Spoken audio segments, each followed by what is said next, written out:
Ukraine is right now launching a counterattack against Russian forces in the border region of Kursk, while one top Ukrainian official says Russia is getting, quote, what it deserves. Ukraine first moved in on the Russian territory in a surprise incursion in August, managing to hold much of the area despite Russian efforts aided by North Korea to drive forces back over the border.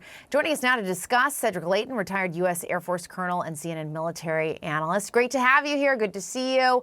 Let's just start first generally with your take on the situation as it stands today between Russia and Ukraine. Yeah, Jessica, well, good to be with you. There are a lot of different aspects to this, but the main thing is that the Ukrainians are still consistently moving forward in certain areas, but in other areas, they're kind of giving ground in the east, especially to the Russians. So a lot of the gains that the Russians are making in the east are incremental.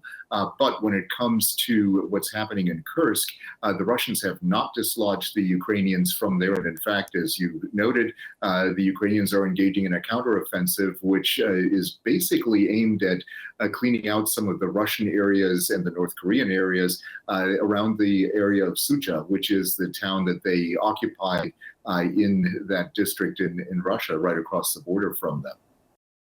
And Ukrainian President Zelensky says the Russian army lost up to a battalion of North Korean soldiers who've now joined Moscow's fight and some Russian paratroopers.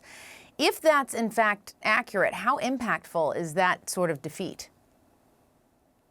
Well, it could be up to 1,000 soldiers that would be lost in a situation like that. Normal battalion size in the Russian military is somewhere between 600 and 800 soldiers, depending on the type of battalion. So let's cut it in half and say about 500 were lost. That's still somewhat significant in a specific operation. Now, it's not going to change the course of the war by itself.